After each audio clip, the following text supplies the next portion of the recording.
Thank you very much for all attending. And yeah, I will start off today with how to boost sales with email marketing. So what we're going to be doing is we'll start by identifying the problems with email marketing, understand who it affects, delve into the pain points, and then I'll introduce you to our solution. And I'll break it down by step best practices and strategies. And I'll also discuss then how to create compelling campaigns and share inside stories, and then conclude, as I mentioned, with regards to questions and answers. So, a little bit about Data Bubble. Yay, Data Bubble. That's me and Steve actually set Data Bubble up. I set it up 15 years ago, and Steve actually came into the business 12 years ago from a career in banking. He didn't particularly like banking, so we thought, right, okay. I said to him jokingly one day, woohoo, come and work with me. And he went, yeah, okay. And I went, oh gosh, so careful what you wish for, but hey. But yeah, 15 years this year, so fantastic, fantastic. And the other thing that I also like to share with people is a little bit of personal information, and that's our Rhodesian Ridgebacks doggies that are in our caravan awning. So yeah, we love caravanning, we love being out in the tent, and yeah, we go everywhere with our Rhodesian Ridgebacks, and hence the fact they're in our presentation. So, email marketing. What many people or businesses struggle with. They struggle with low engagement rates. Now, that could be that it's boring, or the title doesn't inspire people to open up the email. High unsubscribe rates. Again, it may then have a really good title. However, it's so long and boring that all of a sudden you're not really interested. A lack of targeting. Now, again, one of the ones that I receive on a regular basis is an email from a racking company. Now, I'm not being funny, but I work in an office. There's no need for me to actually have racking. So again, that's lack of targeted, lack of personalized message. The emails get stuck in spam boxes. And there's also the potential issue with regards to legal issues, so GDPR, PECR. So, and brands are obviously do not want to damage their brand reputation by spamming everybody or emailing everybody, and it's just not being relevant. So that's the struggle that people actually have when it comes to email marketing. Who faces that information? Who faces that problem? Well, do you know what? You'd be surprised. I was actually speaking to a marketing manager the other day from an insurance company, and they turned around to me and said that they got blocked by sending out 100,000 untargeted emails, and they couldn't understand why. And I'm there thinking, oh my goodness, business owners can actually make that mistake, as well as then your marketing managers. So yeah, it can be a problem, but the one thing that I would like to say is that you're not on your own, and there are other companies that are out there that do actually make these particular mistakes. So it's not just business owners or sales, it's not just marketing managers, sales professionals as well, but it's also the companies that actually rely on effective communication to potential clients that also face this particular problem. But as I say, helps at hand. Our solution? Yep. Get correct GDPR compliant business lists. Now, one of the questions that I do get asked on a regular basis is, what are the rules about buying lists under GDPR? Now, yes, you can actually email and buy data under GDPR. What you're not allowed to do is email consumers. And that means sole traders, as well as then individuals that have set up that are not limited companies or PLC, and you can actually identify their name. So it'd be Joanne at soletrader.co.uk, and also partnerships. If it's Joanne Clayton at partnership.co.uk, then you need opt-in. So if you can actually identify the person, that person's name, as well as then non-limited company, or that they are a sole trader or peer or a partnership, then you need opt-in. So who you don't need opt-in for, you don't need opt-in for limited companies, PLCs, government organisation, and it makes no difference whether they are info at or got a personal email address. So you can actually identify. You don't need opt-in. Reason that I suggest purchasing data is that we provide highly quality marketing lists that are specific for clients' campaigns. So therefore, they match your ideal customers. And that's what we do. So how do you actually identify your ideal customers and why? Now, again, I always turn around and say you should actually identify who your ideal customers are. And that means also consider a niche area. Rather than just emailing everybody, which is going to cost you a lot of time, a lot of money, you want to focus in on the people that are likely to purchase from you. The reason being is that you know their problems, you know their challenges, and you know your product and service can actually solve their problems. So you can actually create messages that resonate with your ideal customers. Working company is still having to pay for customers. For me, that is actually on that emailing list, and there's not a cat and mouse chance that I'm going to buy racking, but they're still having to pay for it to go through the email service provider. They're still having to pay for it to be on their list. So there's no point in having unrelated or not specifically targeted customers or potential customers on your list. Okay, so how I can help with this, which I would suggest creating a buyer persona. So the first step, that when you actually use AI, you put in your company information. So your company name, your website, as well as the industry that you actually work with, details regarding the company, how long it's been trading, number of employees, if that's relevant or not, details regarding your products or services. It could be one product, it could be one service that you actually offer at a time for that particular buyer persona, and then a list of the features and benefits, and potentially your ideal customers and what they struggle with and what they want as a solution. Then the next prompt that you actually put in is act as my marketing director using the company information, and then select out ideal clients, their goals, their values, their aspirations, their problems and the challenges, what they've done in the past, and what keeps them up at night. And what that does, that creates a list of all the information regarding your potential clients. And you can then pick out the goals that people actually want, the aspirations that they want.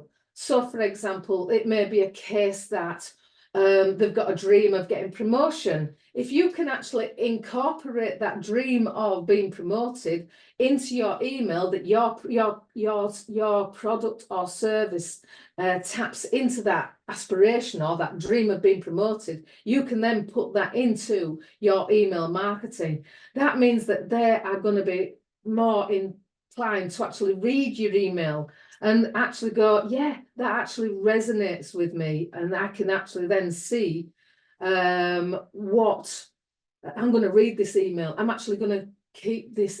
I'm actually going to contact this customer, this person that's emailing me, because they've tapped into exactly what I want to, what I actually want in with regards to my dreams.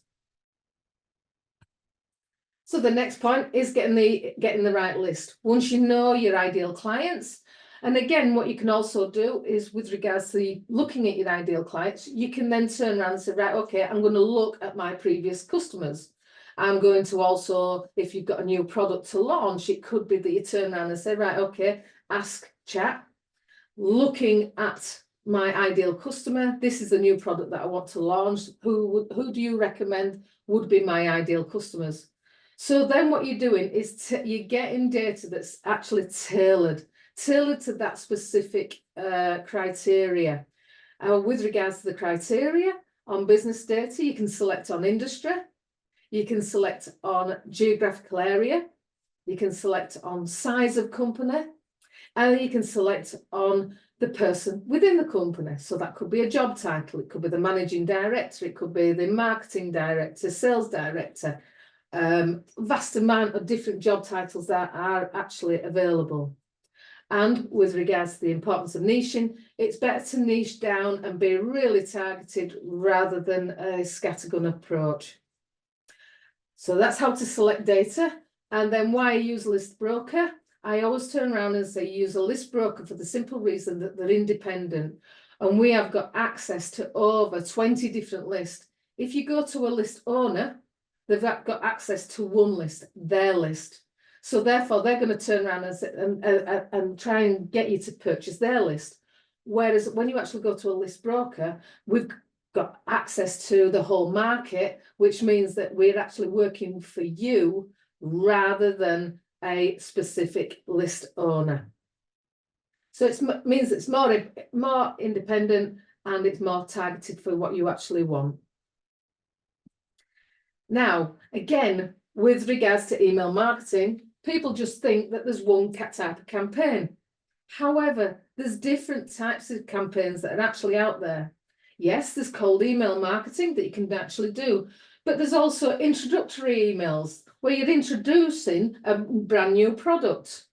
Again, you can do a promotional email that you are actually then offering a free trial, or you're actually offering a come along and have a demo, a free invitation email as well. Or again, it could be an actual educational email. Now, I do actually, when I do my email marketing, I like to do an introductory and tie in a little bit of education. So I'll turn around and say 3 tips for email marketing or 3 tips for telemarketing. And that, again, just provides people a little bit more content or information. So once you've actually decided on the campaign, there are more options than just say like a cold email. You can actually then start to play with the types of campaigns that you actually want. And again, use copywriting frameworks. Because I don't know about you, but trying to sit there and think, right, okay, how am I going to actually write this email? And they're going, oh my goodness, where's the inspiration? What am I going to actually write about? And there are actually 11 different copywriting frameworks that you can actually use. And these are the 11. And again, I'll send in more information with regards to what each one of these actually means. Now, I do actually love the PASS number 2, the problem, agitate, and then solution.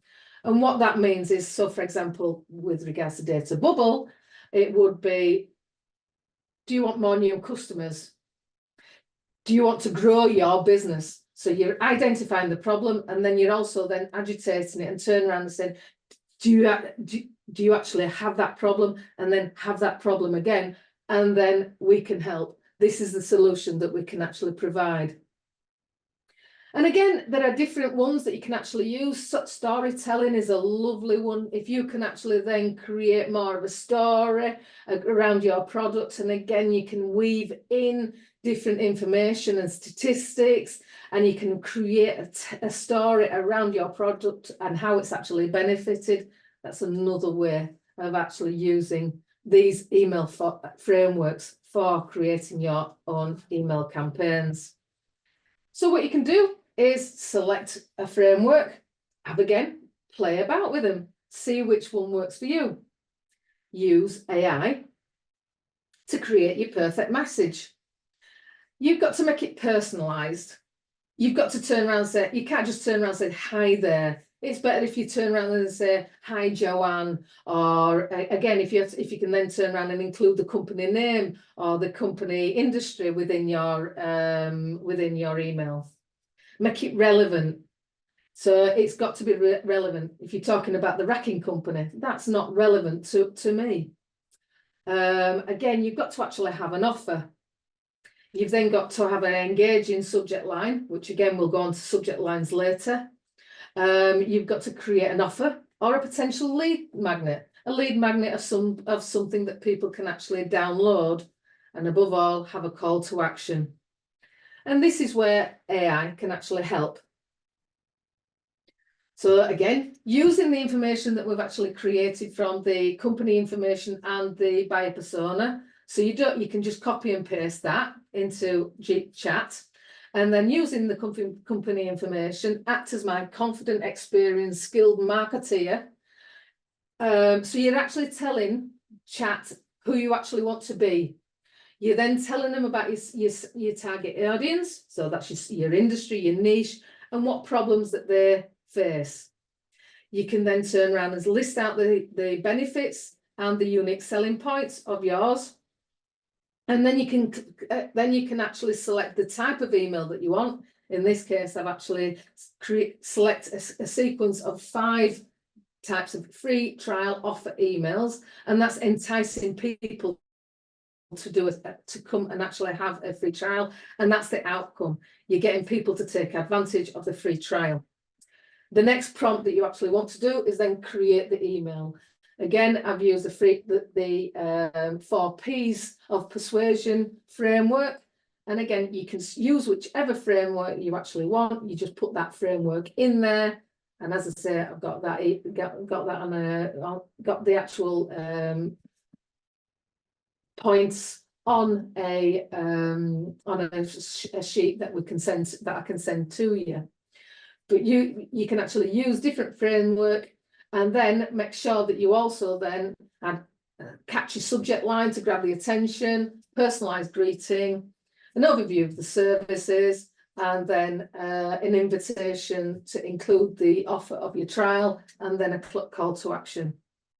And again, one thing that I do like to play about with chat, and it's I turn around and say, please write this in the copywriting style of, and it's copywriting style of your choice. Now, Dan Kennedy is a master at creating direct mailing and direct marketing email messages as well as letters.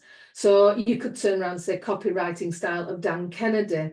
There's Joseph Sugarman. There's you could even do it as a sales, your favorite salesperson, or Tony Robbins, things like that. So you can actually have a play with regards to the copywriting styles of, because at the end of the day, they're the experts. So you can actually then tap in to their expertise to actually make sure that your message is correct. And the other thing is that what I also make sure that I also do is read the email, make sure that I make any amendments and tweak it. I don't use it verbatim. I make sure that I turn around and say, right, okay, is this relevant? Pass it around friends, colleagues, or even have somebody that turns around and says, right, okay, would this appeal to you? And again, you can then turn around and say, right, okay, and amend it. But don't use chat verbatim. Use it as a pal. Use it as a tool to help you create the right message for your clients. Subject lines.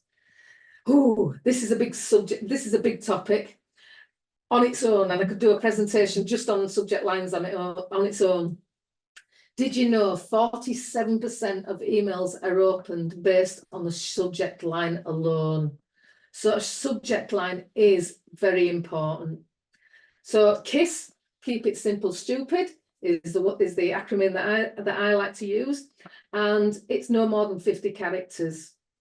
When you actually start, use a doing word, a verb. So it could be join our presentation, get more information, start to. And again, if you can, if it's relevant, include the recipient's name or their industry. But again, create curiosity if you possibly can, or ask a question. So it could be a question like, do you want more new customers? And then, or otherwise, again, it could be a time-limited offer. Get information now, or again, always make sure that you try to avoid spammy words. And again, there are around about 180 spammy words that you've got to actually avoid. Something like free, guaranteed, no risk. So don't use words that make exaggerating claims or promises. that create unnecessary urgency and pressure, so you can't pressurize into somebody. And don't use words that are spammy, unethical, or jargon again. And again, the other examples are, so like numbers, be number one, #1, or 100%, 100% free, 100% satisfaction. 100% free, is that really going to be the right thing? So just be careful of spammy words, not only in your subject lines, but make sure they're not also in your emails as well. So just be careful of that. So do's and don'ts, just mention the spammy words. Don't put your message all in capitals. That will actually get flagged up by spam traps and be caught in spam traps. Colourful or different size fonts. Make sure that it's all a uniform font. Yeah, it's okay to actually have a heading, no problem with that, but don't change your fonts and don't change your font colours. Too many pictures. Now, I'll be honest with you, I don't, depending on the email that you're actually sending, I don't particularly like to put too many pictures. I don't like to actually add in any pictures, if I'm being honest with you.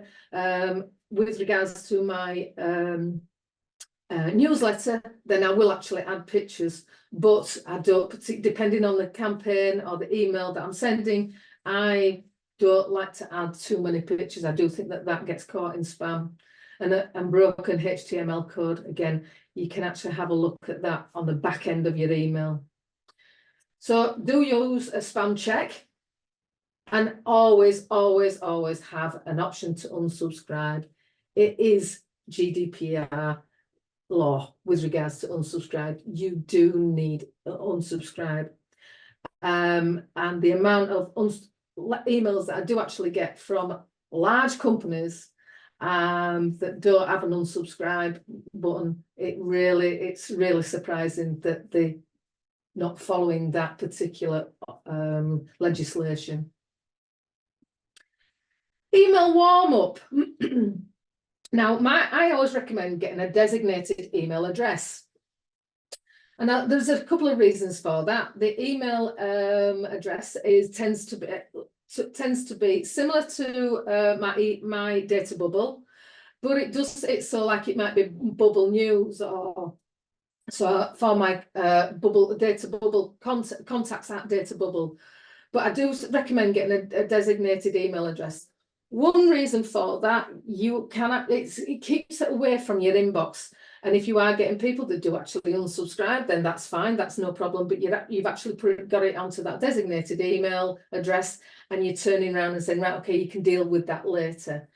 Again, you can then turn around and say, right, okay, that is specifically for my email campaigns, my cold email campaigns. Again, use an email service provider. Never ever use Outlook when you're actually doing email marketing.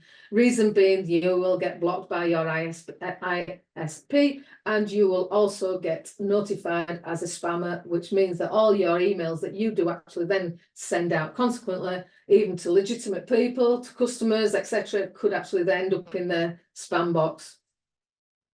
So this is where warming up your domain, if you've got a brand new email address and you're warming up that domain, you can't then just all of a sudden send 1,000 emails out to that email domain, because all of a sudden the email service providers, internet service providers are going to turn around and say, who's this email? Where's this email come from? So basically they want to be able to see an email on a gradually increase the email volumes. And that's what an email service provider with a warm-up service does. It sends out emails gradually. Rather than sending them in volume, it'll send out 20 a day. Then next day it'll say 25 a day. Then it'll be 50. Then it'll be 100, 75. Then it'll be 90. And it will actually gradually increase the volumes of emails that you do actually send. What that does, it builds up your sender reputation. And a couple of email service providers that I do actually use, or have used in the past, Zoom Mail, they're in the UK, and also SalesBlink. which is a little bit like Constant Contacts or MailChimp. However, they've got emails. They have actually got services that actually warm up your emails. So that's two that I recommend. And again, I can only recommend people that I've actually used, never used any others that I've mentioned. Timing. Now, the best times for business to business emails are Tuesday to Thursdays, mid-morning or early afternoon. Having said that, it depends. For example, I actually worked with a contract window cleaner, and she turned around and says that she actually emailed all her clients and all her prospects every Sunday afternoon at 4 o'clock. And she turned around and says, I'm going to be in Bradford on Tuesday. I'm going to be in Wakefield on Wednesday. We've got a team in Huddersfield on Thursday. Here's the booking link. Please actually then book your slot. And she found that 4 o'clock every Sunday, she says, the amount of managing directors that still actually had the phone in their hand on a Sunday afternoon, and the amount of messages that she actually got and booking that she got. Now, I'm guessing that she notified her clients and her prospects of that. That's what she would do.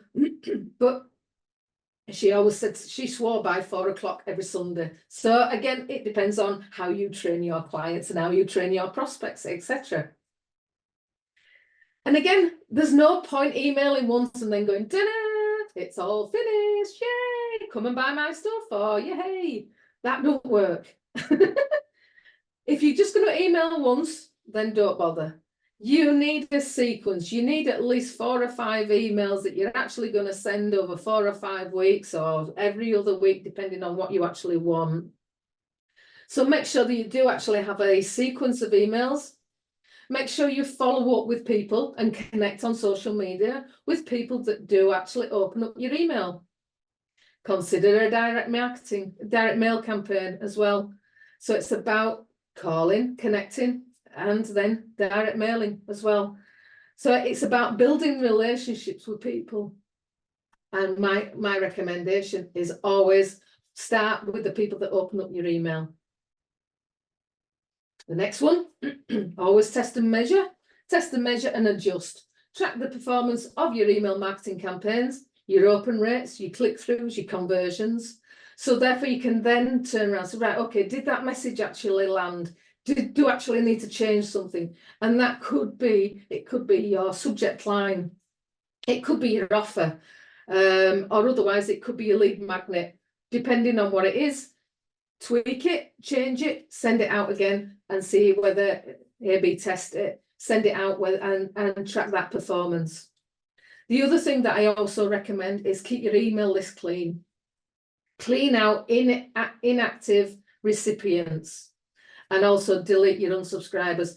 Now, when I say delete your unsubscribers, you can download them from your email service provider and keep them to one side. That's fine, no problem. But that will allow you then to potentially connect with them on LinkedIn or do another outreach. I'm not saying delete them full stop. What I'm turning around and saying is delete them from your email service provider. The reason being is that if you delete your unsubscribers with email service providers, you're usually having to pay per record or per contact that's actually in there. So you are then keeping your costs down. And also, if you clear out your inactive recipients, after 90 days, if they've not actually done any, they've not even opened up your emails after 90 days after sending your emails, then I would make sure that you actually clean them out. Again, it protects your brand reputation and it protects your email reputation as well. So the best practices: know your ideal client, your buyer persona, get a targeted list, create engaging emails, avoid spam traps, use an email service provider with a warm-up service, and follow up with multiple channels. And above all, test and measure. So that's me, finished. I hope you actually enjoyed that. And if there's any questions, I'll open it up to the floor. You mentioned there's 180 spam words. Yep. Can I get a list? Yeah, if you want, absolutely. I probably use 179 of them on a daily basis. Absolutely, not a problem. I will also include that in the pack as well. Yeah, oh, cool. Excellent. Brilliant. Thank you very much. Yeah. Joanne, I have a very sort of general question about the world of email marketing. What are your, and around GDPR? I find if I just go on it's usually furniture companies, Yeah. you know, when I click or go onto their website, within 2 minutes, and I get an automated, message from them saying sale now on, or whatever message they send out to me. How do they get around the, I'm not saying I want to do that, but how do they get around the GDPR, rules and regulations? Because that surely in the year 2024 is wrong. I'm guessing if they've created a pop-up, you've accepted the cookie. If you've accepted the cookie, or have you actually put your email address into their into the system? Right. Usually I'm just browsing, but then yeah, maybe I've accepted the cookie, and maybe that's why. And again, that's not email marketing. That's more of the website developers, etc. So I'll be honest with you, that's my only guess that I can say with regards to that. If they're collecting your email address and then emailing you, that for me is you've not opted in. Yeah, I haven't opted in. Well, I didn't think I had opted in, even if I did say accept the cookies.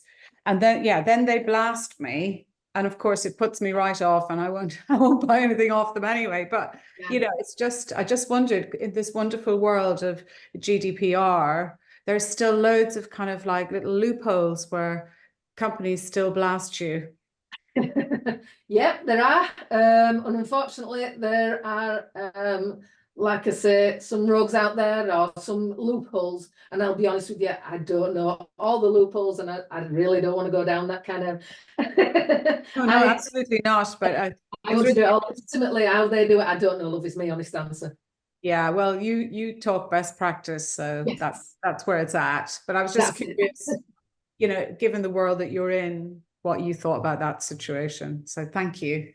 Yeah, more than welcome. As I say, it's not something that I would condone or would do, but that's up to them. Yeah. Yeah. Thank you. Perfect. Andrew, yeah, perfect. Yeah, I endorse that 4 p.m. Sunday point you made. I've heard it from quite a lot of people actually, and tried it myself. So I can endorse that works. And then a question. We talked about the importance of the option to unsubscribe. How do you physically incorporate that into an email? Is it something the email providers do, or how do you physically incorporate that? If you're using a legitimate email service provider, it does actually have an unsubscribe list. It does actually have an unsubscribe button at the bottom. The other thing is that what I do on my own emails, I also actually have every email that I send out to says, if you want to unsubscribe, it's not this. Even though I'm not selling anything on my own emails, it turns around and says, if you wish to unsubscribe, then hit this button. And basically that button is then a reply back to me that turns around and says unsubscribe. Right. And how do you physically set that up? You can actually set that up. I'd have to have a look at that, but you can actually set that up on your own Outlook, for example, and that's where I've got it set up. Under sort of email settings or something, or have a play around and see what's there. It's something like that. I'll have a look at it, Andrew, and if I can actually find, say, like a video on YouTube that can do that, then I'll email it to you, love. Not a problem. But yes, you can actually do that with regards to Outlook. But if you're using an email service provider, then they will actually have the unsubscribe list. If they don't, then they're a bit. But yeah, they would actually have an unsubscribe button. Brilliant. Thank you.